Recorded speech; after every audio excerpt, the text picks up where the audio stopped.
Friends, आज के LM class में आप सभी लोगों का स्वागत है।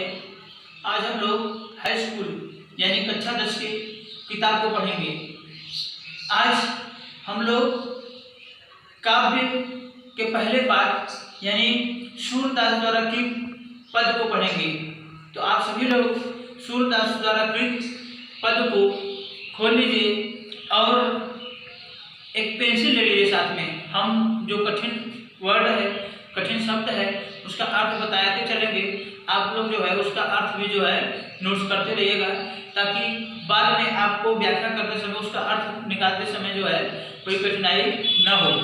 तो आइए शुरुआत करते हैं सूरदास द्वारा कृत पद को। इस पद में जो है भगवान श्री कृष्ण का वर्णन किया गया है।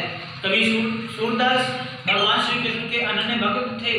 भगवान श्री कृष्ण की उपासना करते थे, उनके सगुन के पद को गाते थे। तो इस पद में भी भगवान श्री कृष्ण की लीलाओं का वर्णन किया गया है।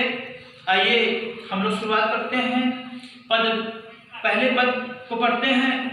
पहला पद है चरण कमल बंदो हरि राई, जाति कृपा पंगु गिरि लंघै, अंधे को सब कछु दर्शाई, बहिरो सुने गूंग पुनि बोले, रंग चले श्री छत्र धराई, सूरदास स्वामी करुणा में, बार बार बंदो तिहि पाई। कवि सूरदास भगवान श्री कृष्ण की वंदना करते हुए कहते हैं कि चरण कमल बंदो हरि राई। चरण कमल यानी कमल रूपी चरण की बंदो मतलब वंदना करना है। हरि माने ईश्वर या भगवान। कवि सूरदास जी कहते हैं कि चरण कमल बंदो हरि राई, मैं भगवान श्री कृष्ण के कमल रूपी चरणों की वंदना करता हूँ। जाकी कृपा पंगु गिरि लंघै, जाकी मतलब जिनके, कृपा मतलब कृपा से, पंगु माने लगना, गिरि माने पर्वत, लंघै माने लांघना। जाकी कृपा पंगु गिरि लंघै, जिनकी कृपा से लगना व्यक्ति भी पर्वत को लांघ जाता है। अंधे को सब कछु दर्शाई, और अंधे व्यक्ति को सब कछु यानी सब कुछ दर्शाई मतलब दिखाई देने लगता है। अंधे व्यक्ति को सब कुछ दिखाई देने लगता है। बहिरो सुने, बहिरो मतलब बहरा, सुने मतलब सुनना। बहिरो सुने, बहरा व्यक्ति सुनने लगता है। गूंग पुनि बोले, गूंग मतलब गूंगा व्यक्ति, पुनि माने फिर से, बोले मतलब बोलने लगता है। गूंगा व्यक्ति फिर से बोलने लगता है। रंग चले सिर छत्र धराई, रंग माने गरीब, सिर माने सिर पर, छत्र धराई मतलब छत्र धारण कर। रंग चले सिर छत्र धराई, और गरीब सिर पर छत्र धारण कर चलने लगता है। सूरदास स्वामी करुणा में, बार बार बंदो तिहि पाई। कवि सूरदास जी कहते हैं कि मैं ऐसे करुणा में स्वामी यानी दयावान, मैं ऐसे करुणा में स्वामी के चरणों की बार बार वंदना करता हूँ। आई बात समझ में? एक बार मैं पुनः केवल अर्थ बता दे रहा हूँ आप लोगों को। चरण कमल बंदो हरि राई, मैं भगवान श्री कृष्ण के कमल रूपी चरणों की वंदना करता हूँ। जाकी कृपा पंगु गिरि लंघै, जिनकी कृपा से लंगड़ा व्यक्ति भी पर्वत को लांघ जाता है। अंधे को सब कछु दर्शाई, अंधे को सब कुछ दिखाई देने लगता है। बहिरो सुने, बहरा सुनने लगता है। गूंग पुनि बोले, गूंगा फिर से बोलने लगता है। रंग चले श्री छत्र धराई, गरीब सिर पर छत्र धारण कर चलने लगता है। सूरदास स्वामी करुणा में, बार बार बंदो तिहि पाई। सूरदास जी कहते हैं कि मैं ऐसे करुणा में स्वामी के चरणों की बार बार वंदना करता हूँ। आइए अब दूसरे नंबर का दोहा देखते हैं। दूसरा है अविगत गति कछु कहत न आवे, जो मूंगे मीठे फल का रस अंतर्गत ही भावे, परम स्वाद सब ही सुनिरंतर, अमित दोष उपजावे, मन मानी को अगम अगोचर, सो जाने जो पावे, रूप रेख गुण जाति जुगत बिनु, निरालंब कित धावे, सब विधि अगम विचार ही, ताते सूर सगुन पद गावे। इस पद में भगवान श्री कृष्ण की महिमा का वर्णन करते हुए, निराकार ब्रह्म का वर्णन करते हुए कवि सूरदास जी ने कहा है अविगत गति कछु कहत नावे। अविगत गति यानी निराकार ब्रह्म, जिसका कोई आकार न हो। कछु कहत नावे, कुछ कहने में नहीं आता, यानी अविगत गति कछु कहत नावे, निराकार ब्रह्म के बारे में कुछ भी नहीं कहा जा सकता है। जो गूंगे मीठे फल का रस, जो माने जिस प्रकार गूंगा व्यक्ति मीठे फल का रस, मीठे फल के रस को अंतर्गत ही भावे, अपने मन में ही महसूस करता है। जिस प्रकार गूंगा व्यक्ति मीठे फल के रस को अपने मन में ही महसूस करता है, उसी प्रकार परम स्वाद सब ही सुनिरंतर अमित तोष उपजावे। ईश्वर को प्राप्त करने का परम स्वाद, अलौकिक आनंद उसे ही प्राप्त होता है। अमित तोष उपजावे, जो उसे प्राप्त कर लेता है। कहने का आशय ये है कि ईश्वर को प्राप्त करने का अलौकिक आनंद उसे ही मिलता है जो ईश्वर को प्राप्त कर लेता है। मनवाणी को अगम अगोचर सो जाने जो पावे। मनवाणी, मन और वाणी को अगम अगोचर, अगम अगोचर मतलब इंद्रियों की पहुंच से बाहर। मन वाणी को अगम अगोचर, ईश्वर को मन और वाणी से प्राप्त नहीं किया जा सकता। कहने का आशय यह है, हम मन से कहने पर ईश्वर को प्राप्त नहीं कर सकते। वाणी यानी बोलने से ही, बोलने मात्र से ही ईश्वर को प्राप्त नहीं कर सकते। सो जाने जो पावे, जो ईश्वर की महिमा को जान लिया है वही ईश्वर को प्राप्त कर लिया है। रूप रेख गुण जाति जुगत बिन निरालंब कित धावे। रूप निराकार ब्रह्म का न कोई रूप है, रेख, रेख मतलब रेख है आकृति, न उसकी कोई आकृति है। गुण, न उसके गुणों का कोई ज्ञान है। जाति, न उसकी कोई जाति है। जुगत बिन, जुगत माने युक्ति या साधन, बिन माने बिना, और बिना साधन के ही वह, न उसके पास कोई साधन है। कहने का से यह है, न उसका कोई रूप है, न उसकी कोई आकृति है, न उसके गुणों का ज्ञान है, न उसकी कोई जाति है, न उसके पास कोई साधन है। निरालंब कित धावे, निरालंब बिना आलंब के, बिना स्वार्थ के, कित धावे वो सब जगह दौड़ता रहता है। बिना स्वार्थ के वो सब जगह दौड़ता रहता है। सब विधि अगम विचार ही ताते सूर सगुन पद गावे। सूरदास जी कह रहे हैं, सूर यानी सूरदास जी कह रहे हैं, सब विधि अगम विचार है। सब विधि, सभी विधियों से अगम, अगम में विचार है मतलब मानकर, सभी विधियों से अगम में मानकर मैं सगुन पद गावे, भगवान श्री कृष्ण के सगुन के पद गाता हूँ। आई बात समझ में। अब मैं पुनः एक बार आप लोगों को केवल अर्थ बता दे रहा हूँ, ध्यान दीजिएगा।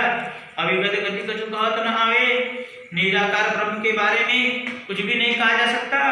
जो गूंगे मीठे फल को रस अंतर्गत ही पावे। जिस प्रकार गूंगा व्यक्ति मीठे फल के रस को अपने मन में ही महसूस करता है, ठीक उसी प्रकार परम स्वाद सब ही सुनिरंतर अमित तोष उपजावे। ठीक उसी प्रकार ईश्वर को प्राप्त करने का अलौकिक आनंद उसे ही मिलता है जो उसे प्राप्त कर लेता है। मनवाणी को अगम अगोचर सो जाने जो पावे। मन और वाणी से ईश्वर को प्राप्त नहीं किया जा सकता। सो जाने जो पावे, जो उसे जान गया वही उसे प्राप्त कर लिया। रूप रेख गुण जाति जुगत में ईश्वर का न ही कोई रूप है, न ही कोई आकृति है, न ही उसके गुणों का ज्ञान है, न ही उसकी कोई जाति है, न उसके पास कोई साधन है। निरालंब कित धावे, बिना आलंब के ही वह सब जगह दौड़ता रहता है। सब विधि अगम में विचार ही ताते सूर सगुन पद गावे। सूर यानी सूरदास जी कहते हैं कि सब विधि अगम विचार ही, सभी विधियों से अगम में मानकर मैं श्री कृष्ण के सगुन के पद गाता हूँ। आइए अब जो है तीसरा दोहा शुरू करते हैं। तीसरे दोहा में है किलकत कान कुटूर नियावत। इसमें भगवान श्री कृष्ण के शैशवावस्था का वर्णन है। जब भगवान श्री कृष्ण अपनी शैशवावस्था में अपने घुटनों के बल चलते हैं तो कैसा महसूस होता है, कैसा लगता है, उसी का वर्णन जो है इस पद में कवि सूरदास जी ने किया है। कह रहे हैं कवि सूरदास जी, किलकत कान गुटुरवनी आवत। किलकत मतलब किलकारी मारते हुए, कान मतलब कान्हा यानी भगवान श्री कृष्ण, गुटुरवनी माने घुटनों के बल, आवत मतलब आते हैं। किलकत कान गुटुरवनी आवत, भगवान श्री कृष्ण किलकारी मारते हुए घुटनों के बल चल रहे हैं। मणिमय कनक नंद कै आंगन बिंब पकड़ बैठावत। मणिमय मणियों से सुसज्जित, नंद कै कनक नंद कै आंगन, कनक माने सोना, मणियों से सुसज्जित नंद के सोने के आंगन में बिंब पकड़ बैठावत, अपनी परछाई पकड़ने के लिए दौड़ रहे हैं।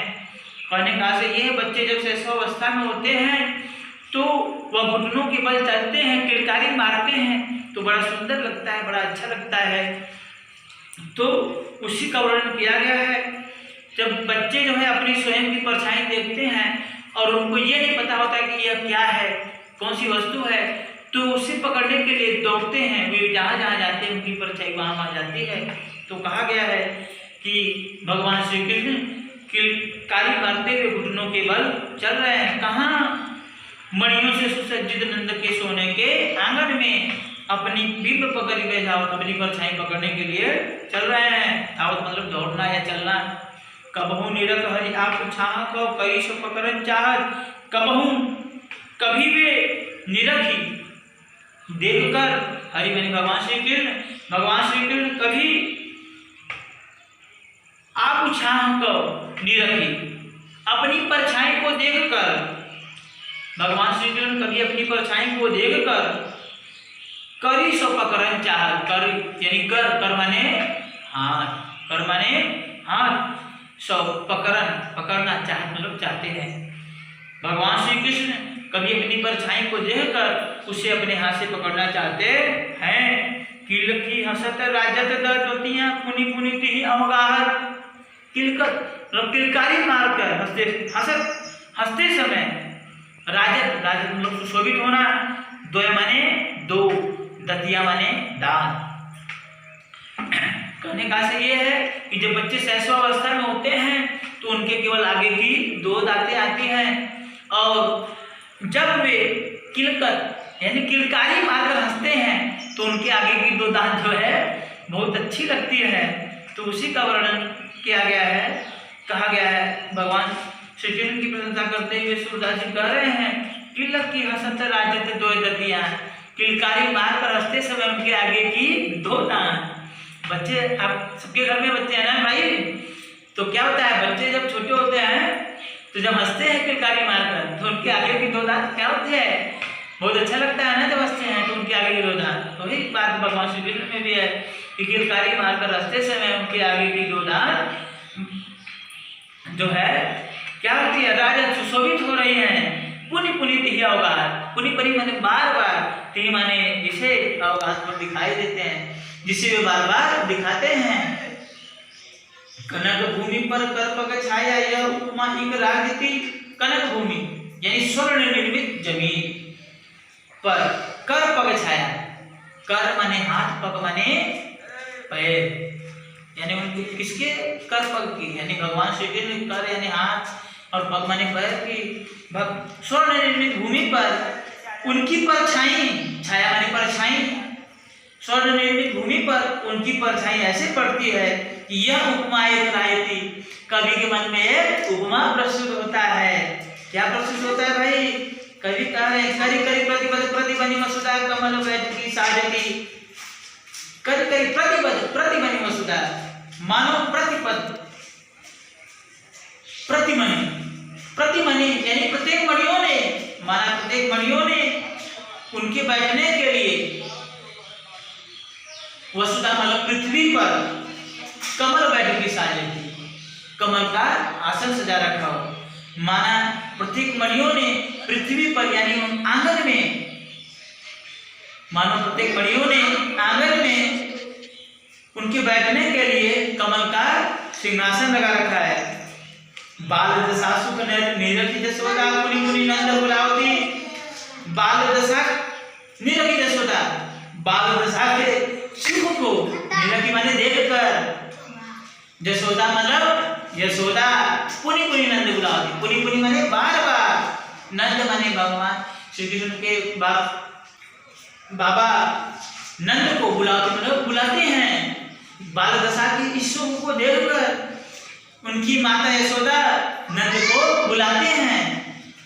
भाई सबको पता है कि जब बच्चे छोटे बच्चे हैं, सहसा अवस्था में जब कोई ऐसी हरकत करते, भले भी हमारा नुकसान कर रहे हैं, अगर कुछ ऐसी हरकत करते हैं तो माताएं क्या करती हैं, उनके पिता को या अन्य किसी व्यक्ति को बुलाते हैं कि भाई आइए देख लीजिए बच्चा क्या कर रहा है। तो ठीक वही दशा यहाँ पर भगवान श्री कृष्ण कर रहे हैं और माता यशोदा नंद बाबा को बुला रहे हैं उनके जो है इस बाल दशा को देखने के लिए। अचरा कर ले ढाकी सूर्य के प्रभु को दूध पियावती। अचरा कर ले ढाकी, वे अपने आंचल से ढककर सूर्य के प्रभु को, सूर्यदास के प्रभु यानी भगवान श्री कृष्ण को दूध पियावती, दूध पियाने लग जाती हैं। आइए एक बार पुनः हम आपको केवल अर्थ बता दे रहे हैं, ध्यान दीजिए। अंतिम दुआ है, फिर इसके बाद अगले वीडियो में हम लोग मिलेंगे।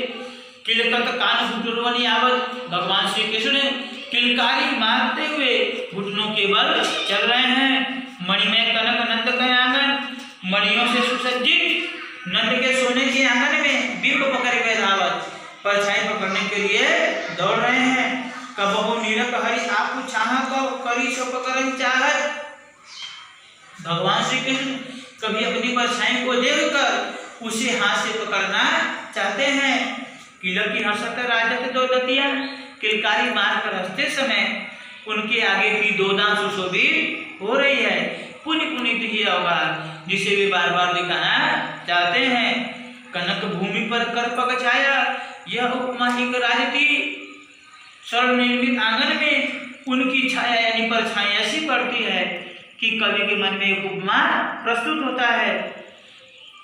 करी करी प्रतिपद परिपद प्रति मणि वसुधा, माना प्रत्येक मणियों ने पृथ्वी पर यानी आंगन में उनके बैठने के लिए कमल सायकी, कमल का सिंहासन लगाया हो। बाल दशा सुख निरखी यशोदा, बाल दशा के इस सुख को देखकर माता यशोदा पुनि पुनि नंद बुलावती, बार बार नंद बाबा को बुलाते हैं। अचरा कर ले ढाकी सूर्य के प्रभु को दूध पियावती, वे अपने आंचल से ढककर सूर्य के प्रभु यानी भगवान श्री कृष्ण को दूध पिलाने लग जाती हैं। चलिए भाई आज का क्लास जो है यहीं पर समाप्त होता है। आप लोग जो है इसको दोहराते रहिएगा। अब आज का क्लास यहीं पर समाप्त होता है, अगले लेक्चर मिलेंगे। धन्यवाद। आप लोगों से यही रिक्वेस्ट है कि आप लोग हमारे चैनल को लाइक करना, शेयर करना, कमेंट करना और सब्सक्राइब करना ना भूलें। धन्यवाद।